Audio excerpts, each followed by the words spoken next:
Ciao, sono Laura Anna, artigiana creativa appassionata di home decor. Realizzo oggetti di arredo unici con materiali di recupero. Mi piace mixare materiali e tecniche, recuperare vecchi oggetti e levigare il legno per farne emergere il carattere e la storia. Oggi vi mostrerò quanto sia importante la tecnica della levigatura attraverso la realizzazione di questo progetto, una parete attrezzata per l'ingresso di casa. Scopriremo come levigare i diversi tipi di legno e i diversi tipi di metallo e i punti di difficile accesso e come scegliere il giusto accessorio per i diversi materiali. La parete attrezzata si compone di una pannellatura a muro e di una mensola portaoggetti. Abbiamo il legno di abete per la struttura, mentre per la lampada e i montanti abbiamo tubo di rame, curve, raccordi a T e collari, tutto diametro 18. Per la decorazione invece abbiamo una lampada LED, uno specchio e della rete metallica. Io ho già tagliato i pannelli di legno nella giusta misura. Prima di iniziare, se utilizzate del legno di recupero verificate che la superficie sia priva di polvere o di altri residui come ad esempio la resina, perché impastano e rovinano la carta vetrata. Se vi trovate proprio in questa situazione, utilizzate uno straccio imbevuto di trielina e pulite la superficie e poi passate la superficie con delle spazzole in fibra sintetica. Passo a levigare il legno. Per scegliere la giusta tecnica e carta abrasiva dovete conoscere bene il legno che state lavorando. Per i legni più duri come rovere, noce, mogano e ciliegio potete arrivare ad un grado di abrasione molto più fine, mentre per i legni più morbidi come il larice, il pino e l'abete è inutile utilizzare una carta vetrata fine. La grana delle carte vetrate è inversamente proporzionale alla sua dimensione, quindi il numero più alto corrisponde alla grana più fine di tutti. Partite sempre da una carta vetrata a grana grossa dai 16 ai 60 per la sgrossatura. Questa è una fase molto rapida che vi permette di eliminare il grosso.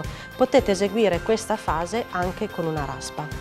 Anche l'illuminazione della superficie di lavoro è importante. Vi consiglio di utilizzare una fonte di luce obliqua e non perpendicolare. Questo vi permetterà di vedere bene il risultato del vostro lavoro. Per i miei pannelli ho scelto un effetto spazzolato, vado quindi a togliere solo la parte morbida del legno lasciando le venature ben visibili. Tra gli accessori Dremel esistono spazzole abrasive di dettaglio che asportano materiale senza danneggiare la superficie. Sono molto utili per ottenere l'effetto spazzolato, ma vista la dimensione del pannello che dovrò lavorare io userò una levigatrice palmare. Indosserò guanti, mascherina e occhiali prima di iniziare a lavorare.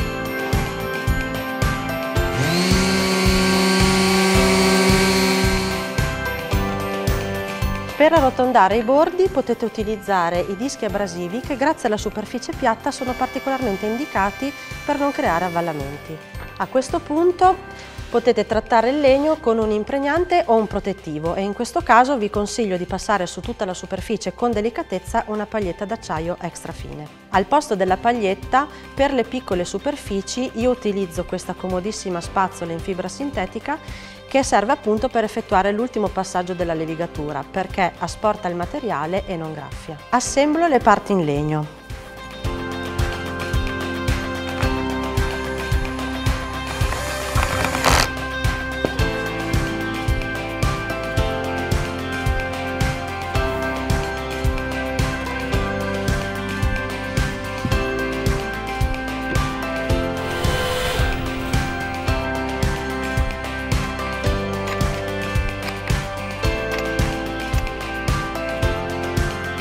Adesso mi occuperò del taglio e della levigatura di tutti i componenti in rame.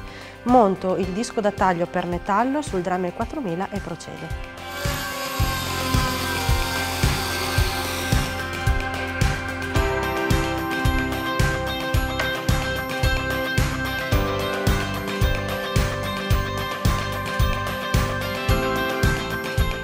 Monto il nastro abrasivo e levigo i pezzi di rame per togliere le sbavature del taglio.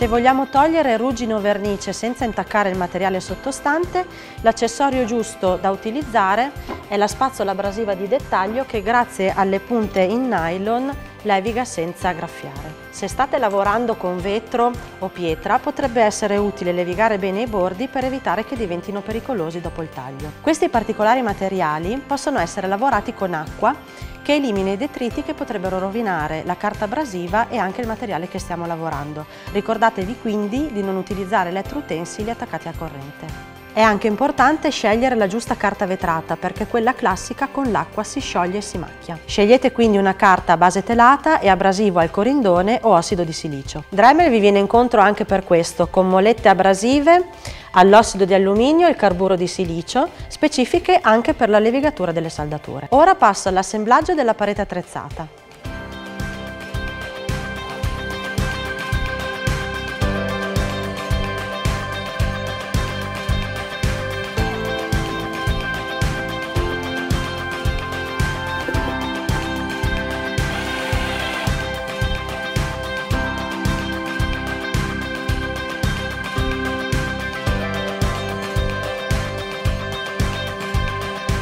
Bene, adesso sapete come realizzare questa originale parete attrezzata, ma soprattutto come affrontare qualsiasi tipo di levigatura.